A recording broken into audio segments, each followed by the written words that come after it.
কোষ, এই যে প্রোক্যারিওটিক কোষ, প্রো মানে কি আদি, আর ইউ মানে হচ্ছে উন্নত, অর্থাৎ যে কোষের নিউক্লিয়াসটা আদি প্রকৃতির বা সুগঠিত নয় তাকে আমরা বলছি প্রোক্যারিওটিক। বেস্ট এক্সাম্পল হচ্ছে ব্যাকটেরিয়া। যে কোষের নিউক্লিয়াসটা উন্নত প্রকৃতির বা সুগঠিত সেটাকে আমরা বলছি ইউক্যারিওটিক। এক্সাম্পল হচ্ছে যে কোনো রকমের উদ্ভিদ বা প্রাণী। ঠিক আছে, এবার একটা কোষ প্রোক্যারিওটিক হবে না ইউক্যারিওটিক হবে সেটা ডিপেন্ড করছে কার উপর? ডিপেন্ড করছে বেসিক্যালি কয়েকটা অর্গানেল বা কোষ অঙ্গাণুর উপর। কিরকম না, কোষ অঙ্গাণুগুলোর স্ট্রাকচার এবং ফাংশন, গঠন এবং কাজ, এর উপর নির্ভর করে আমরা কোষটাকে বলছি এটাকে প্রোক্যারিওটিক বলবো না ইউক্যারিওটিক বলবো, ডিসাইড করি। তো একটু মনে করে দেখো, যখন আমরা কোষ পড়েছি তখন আমরা অনেকগুলো অর্গানেলের নামে পড়েছিলাম। অতগুলো অর্গানেলের নাম আমাদের মনে রাখার দরকার নেই, আমরা হাতে গোনা কয়েকটা মাথায় রাখবো। মেজর 6টা, তার সঙ্গে আরো 2টো, মানে মোট 8টা অর্গানেলের সম্বন্ধে কিছু মাথায় রাখলেই আমাদের পরীক্ষার জন্য যথেষ্ট। কোনগুলো? যেমন ধরো, নাম্বার 1 সেল ওয়াল বা কোষ প্রাচীর, নাম্বার 2 সেল মেমব্রেন বা কোষ পর্দা, নাম্বার 3 নিউক্লিয়াস, এর কোনো বাংলা হয় না, number 4 mitochondria, number 5 ribosome, number 6 lysosome. এই 6টা মেন। এর সাথে আরো 2টোকে একটু মাথায় রাখতে হবে, that is plastid, number 7 plastid, আর নাম্বার 8 হচ্ছে গলগি বডি বা যেটাকে আমরা গলগি বস্তু বলে থাকি। ঠিক আছে, আচ্ছা, প্রথম আসছে আমার সেল ওয়াল। সেল ওয়াল বা কোষ প্রাচীর। প্রথম একটা জিনিস মাথায় রাখবে, সেল ওয়াল বা কোষ প্রাচীর হচ্ছে যে কোনো কোষে, মানে যে কোষে আমরা সেল ওয়াল বা কোষে দেখতে পাই সেই কোষের একমাত্র মৃত অংশ, only dead part of living sell.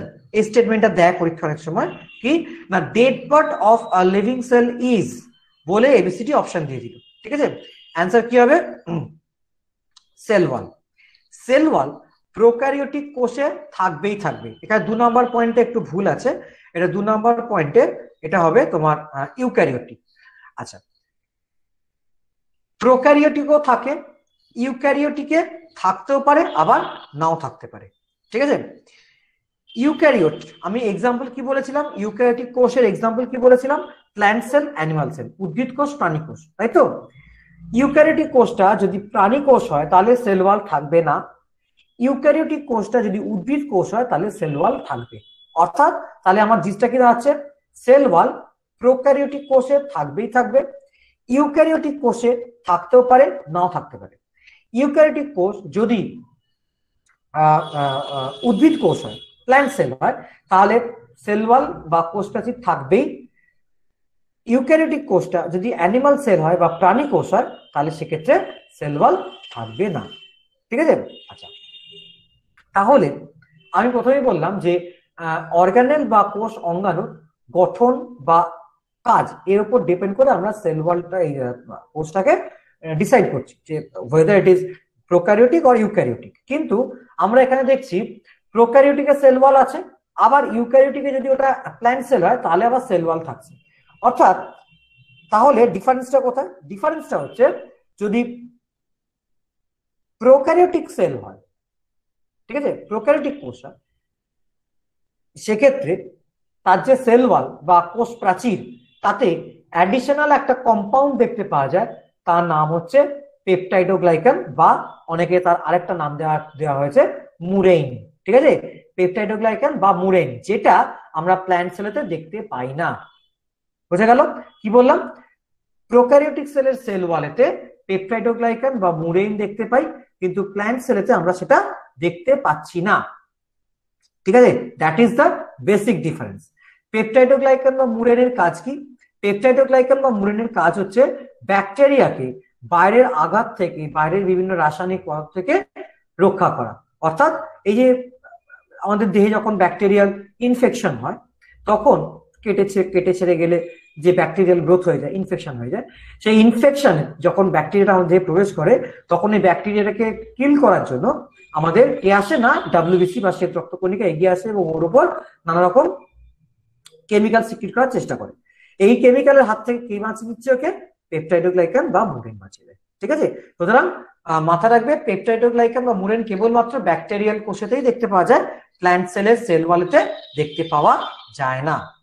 আচ্ছা, দ্বিতীয় হচ্ছে সেল মেমব্রেন বা কোষ পর্দা। মাথা রাখবে এর সবচেয়ে বড় স্টেটমেন্ট হচ্ছে most elastic part of any cell, অর্থাৎ সেল মেমব্রেন বা কোষ পর্দা প্রোক্যারিওটিক সেল হোক বা ইউক্যারিওটিক সেল হোক দুটো ক্ষেত্রেই দেখতে পাওয়া যায়, ঠিক আছে। এবং সেক্ষেত্রে মোস্ট ইলাস্টিক পার্ট, ইলাস্টিক মানে টানলে বড় হয়, ছেড়ে দিলে আবার ছোট হয়ে যাচ্ছে আগের জায়গায়, মানে স্থিতিস্থাপক যেটাকে আমরা বলি, সবচেয়ে স্থিতিস্থাপক অঙ্গাণু হচ্ছে কোষ পর্দা বা সেল মেমব্রেন, ঠিক আছে। সেল মেমব্রেন প্রোক্যারিওটিকের ক্ষেত্রে, অর্থাৎ ব্যাকটেরিয়া, প্রোক্যারিওটিকের এক্সাম্পল ব্যাকটেরিয়া, ব্যাকটেরিয়ার ক্ষেত্রে বা প্রোক্যারিওটিকের ক্ষেত্রে সেল মেমব্রেনে বা কোষ পর্দার দুটো স্তর দেখতে পাওয়া যায়। কি? এক হচ্ছে প্রোটিন আর একটা হচ্ছে লিপিড। একটা প্রোটিনের স্তর একটা লিপিডের স্তর দুটো মিলে একটা পর্দা তৈরি হলো, ঠিক আছে। কিন্তু যখনই আমরা ওটাকে ইউক্যারিওটিকে দেখি, তখন সেটা আইদার 3 লেয়ার অর 5 লেয়ার হয়, 3টে স্তর অথবা 5টা স্তর হয়, ঠিক আছে। যখন ইউক্যারিওটিকের ক্ষেত্রে 3 লেয়ার স্ট্রাকচার দেখি, অর্থাৎ প্রোটিন লিপিড প্রোটিন, তখন সেটাকে আমরা সেই কোষ পর্দাগুলোকে আমরা বলি একক পর্দা বা ইউনিট মেমব্রেন। যখন 5 লেয়ার স্ট্রাকচার হয় তখন সেটাকে, অর্থাৎ দেখবে 5 লেয়ার স্ট্রাকচার মানে পিএলপি, অর্থাৎ পিএলপি থাকলে আমরা সেটাকে একক পর্দা বলেছি, ইউনিট মেমব্রেন বলেছি। তার মানে পিএলপি হচ্ছে একটা ইউনিট মেমব্রেন। এবার যখন আমরা 5 লেয়ার স্ট্রাকচার দেখছি তখন চিন্তা করে দেখো, একটু খেয়াল করে দেখো, মাঝখানের পিটাকে রিপিট করলে তাতে দুটো ইউনিট পাচ্ছি, পিএলপি, আবার এদিক থেকে মাঝখানের পিটা থেকে কন্টিনিউ করলে আবার একটা পিএলপি, অর্থাৎ মাঝখানের পিটাকে যদি আমি কমন ধরি বা রিপিট করি তাহলে সেখানে কিন্তু আমার দুটো পিএলপি পাচ্ছি, অর্থাৎ দুটো ইউনিট পাচ্ছি। সেই জন্য 5 লেয়ার স্ট্রাকচারটাকে আমরা বলছি ডাবল ইউনিট মেমব্রেন, দ্বি একক পর্দা। বুঝে গেল? আবার বলছি, ব্যাকটেরিয়ার ক্ষেত্রে বা প্রোক্যারিওটিক সেলের ক্ষেত্রে আমরা কোষ পর্দা দেখতে পাচ্ছি 2 লেয়ার পিআরএল, প্রোটিন আর লিপিড। ইউক্যারিওটিকের ক্ষেত্রে এটাকে আমরা আইদার 3 লেয়ার দেখছি অথবা 5 লেয়ার দেখছি। যখন 3 লেয়ার স্ট্রাকচার দেখছি তখন সেটাকে আমরা বলছি একক পর্দা বা ইউনিট মেমব্রেন। যখন 5 লেয়ার স্ট্রাকচার দেখছি তখন সেটাকে আমরা বলছি দ্বি-একক পর্দা বা ডাবল ইউনিট মেমব্রেন, ঠিক আছে। আচ্ছা, তো একক পর্দার এক্সাম্পল যদি চাই, অর্থাৎ ইউনিট মেমব্রেনের বেস্ট এক্সাম্পল যদি চাই, মাথায় রাখবে ইউনিট মেমব্রেনের বেস্ট এক্সাম্পল হচ্ছে এয়ার ব্লাডার অফ ফিশ, মাছের পটকা যেটাকে আমরা বলি, বায়োথলি ওদের একটা, তার যে মেমব্রেনটা, ওই মেমব্রেনটাকে best example of unit membrane. আর ডাবল ইউনিট মেমব্রেনের যদি এক্সাম্পল চাই তাহলে মাথায় রাখবে হিউম্যান, চোখ বন্ধ করে হিউম্যান বলবে, হিউম্যানের যত মেমব্রেন আছে those all are double unit membrane, okay. আচ্ছা, 3 নাম্বার চলে এসো নিউক্লিয়াস। নেক্সট হচ্ছে নিউক্লিয়াস। নিউক্লিয়াসের একটা নিকনেম আছে, নিউক্লিয়াসের নিকনেমটা একটু মাথায় রাখবে। নিউক্লিয়াসের নিকনেম হচ্ছে ব্রেন অফ সেল, কোষের মস্তিষ্ক। কেন কোষের মস্তিষ্ক বলা হয়? তার কারণ হচ্ছে নিউক্লিয়াস কোষের যাবতীয় অঙ্গাণুকে নিয়ন্ত্রণ করে থাকে, কন্ট্রোল করে থাকে, ঠিক আছে। আচ্ছা, ইউক্যারিওটিক কোষের ক্ষেত্রে আমরা আমরা যতবার নিউক্লিয়াস পড়েছি, আমরা নিউক্লিয়াসের মোট 4টে অংশ পড়ে এসেছি। কি কি? নিউক্লিওলাস, নিউক্লিয়ার রেটিকুলাম বা নিউক্লিয় জালিকা, নিউক্লিওপ্লাজম বা নিউক্লিয় রস, আর নিউক্লিয়ার মেমব্রেন বা নিউক্লিয় পর্দা। এই 4টে অংশ ইউক্যারিওটিক কোষের ক্ষেত্রে আমরা নিউক্লিয়াসের এই 4টে অংশকেই দেখতে পাই, অর্থাৎ নিউক্লিয়াসটা হচ্ছে সুগঠিত। প্রথমেই বলেছিলাম নিউক্লিয়াসটা হচ্ছে সুগঠিত, সেই কারণে ইউক্যারিওটিকের ক্ষেত্রে নিউক্লিয়াসকে নিউক্লিয়াসই বলা হয়, এবং সেই কারণে ইউক্যারিওটিক কোষের ক্ষেত্রে ব্রেন অফ সেল বলা হয় নিউক্লিয়াসকে। কিন্তু প্রোক্যারিওটিক যখন আমরা দেখছি, অর্থাৎ ব্যাকটেরিয়াল কোষ যখন আমরা দেখছি, তখন প্রোক্যারিওটিক কোষের ক্ষেত্রে কিন্তু সবকটা অংশ আমরা দেখতে পাই না। কি কি দেখতে পাচ্ছি? মেনলি নিউক্লিওপ্লাজম বা নিউক্লিয় রস আর নিউক্লিয়ার রেটিকুলাম বা ক্রোমাটিন জালিকা বা নিউক্লিয় জালিকারা দেখতে পাচ্ছি, ক্রোমাটিন তন্তু বা নিউক্লিয় জালিকারা দেখতে পাচ্ছি, ঠিক আছে। যেহেতু নিউক্লিয়াসের সব অংশগুলো দেখতে পাচ্ছি না, অর্থাৎ সুগঠিত নয়, সেই কারণে যেহেতু প্রোক্যারিওটিক কোষের নিউক্লিয়াসটা সুগঠিত নয়, সেই কারণে প্রোক্যারিওটিক কোষের নিউক্লিয়াসকে কি বলা হচ্ছে না? নিউক্লিয়েড। কি বলছি? নিউক্লিয়েড, ঠিক আছে। আচ্ছা, অর্থাৎ ব্রেন অফ সেল যদি বলে, অ্যান্সার হচ্ছে nucleus. Brain of eukaryotic cell যদি বলে অ্যান্সার হচ্ছে নিউক্লিয়াস।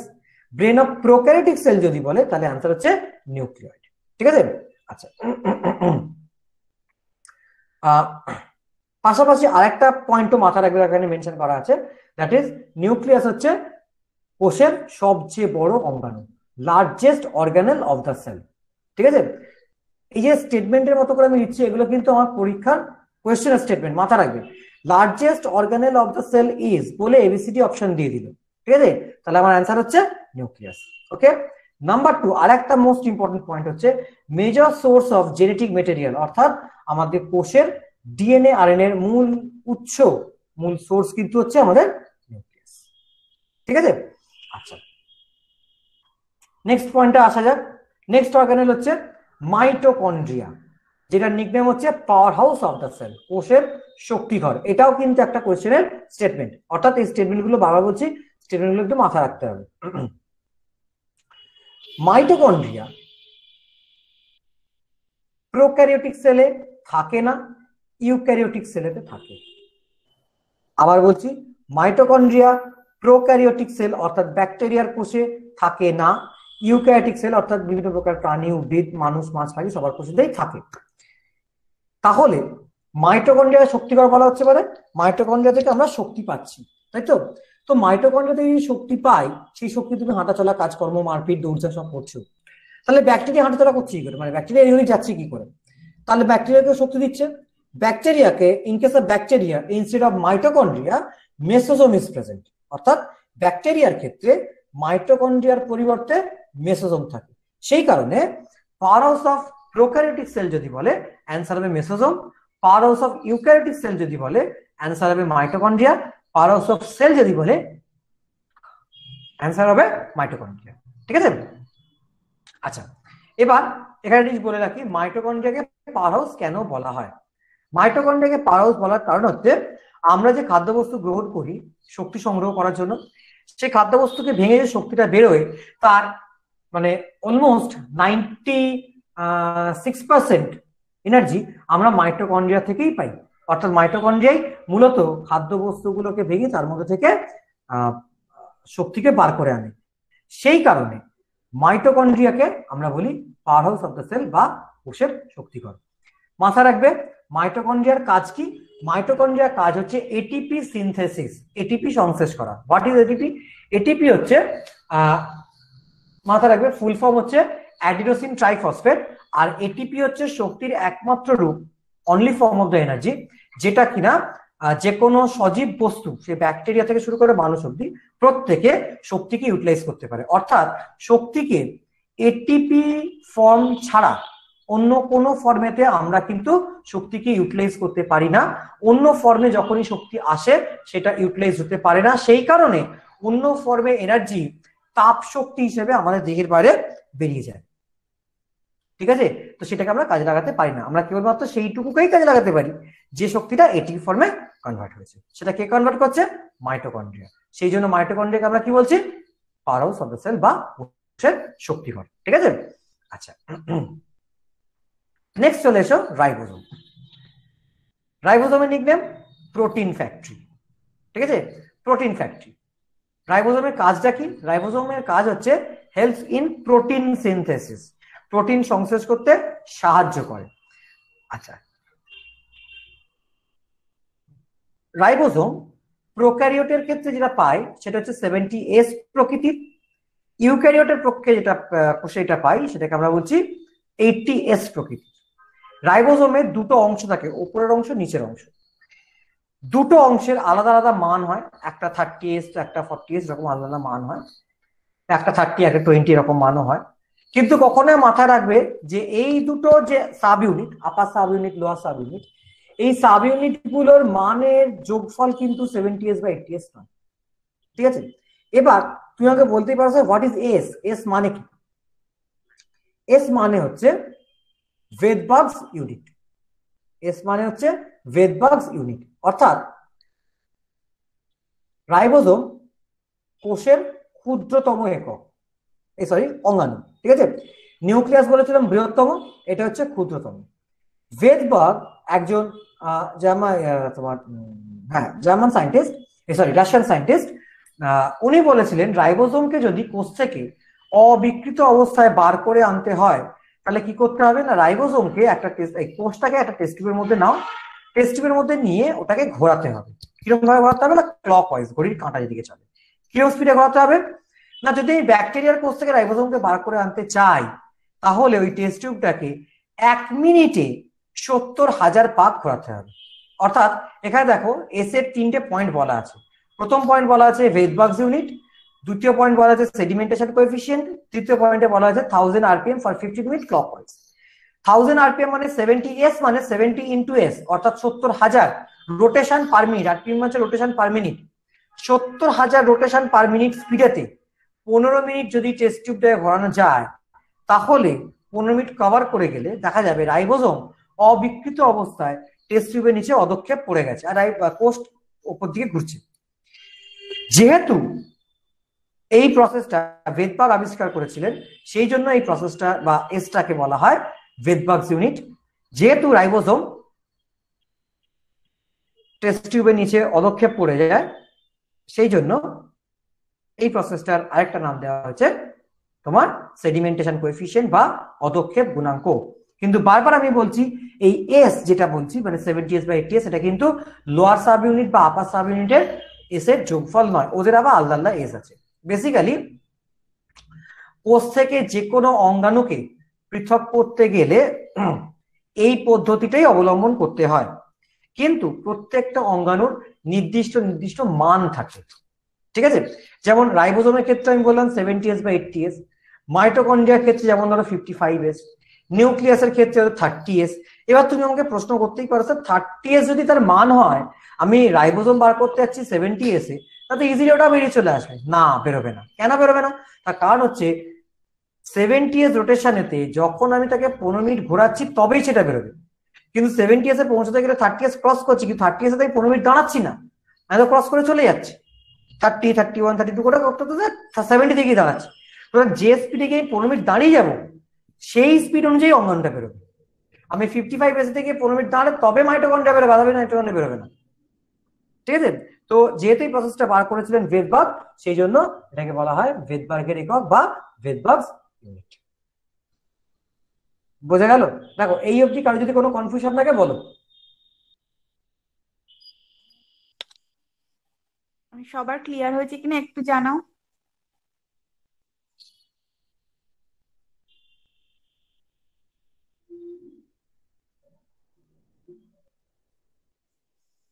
স্যার কোনো কোশ্চেন আসেনি, ক্লিয়ার বলছে।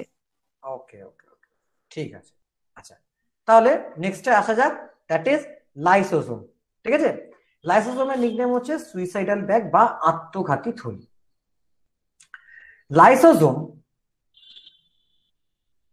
বেসিক্যালি একটা থলির মতো স্ট্রাকচার। এর কাজ কি?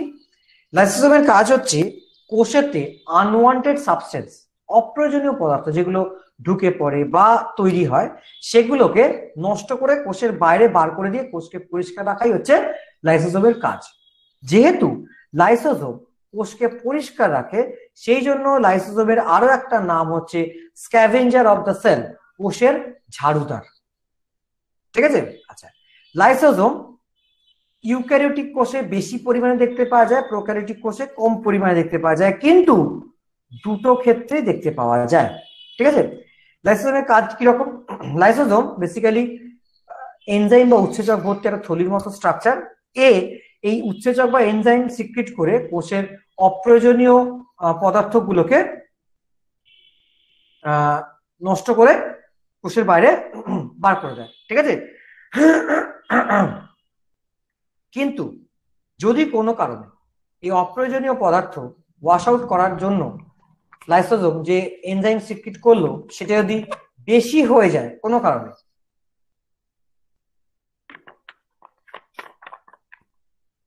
সেক্ষেত্রে অনেক ক্ষেত্রে দেখা যায় যে কোষের নিউক্লিয়াস, রাইবোসোম, গলগি বস্তু বা মাইটোকন্ড্রিয়া এগুলো ওই এনজাইমে নষ্ট হয়ে যায়।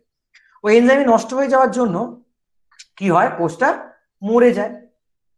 পাশাপাশি কখনো কখনো দেখা যায় মানে লাইসোসোম নিজের মৃত্যু নিজে ডেকে নিয়ে আসছে। কখনো কখনো দেখা যায় লাইসোসোম ফেটে যায়। ফেটে গিয়ে এনজাইম বার করে দিয়ে কোষটাকে মেরে ফেলে।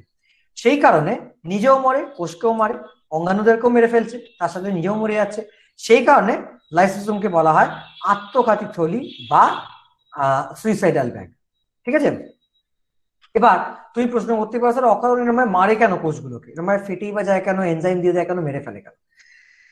যে কোষের মূলত যে কোষের টাইমস আপ হয়ে গেছে, বয়স শেষ হয়ে গেছে, এজেড হয়ে গেছে, এজিং হয়ে গেছে, কোষের কার্যক্ষমতা নষ্ট হয়ে গেছে, সেই কোষকে লাইসোসোম মেরে ফেলে। কেন? তার কারণ হচ্ছে মাথা রাখবে আমাদের দেহে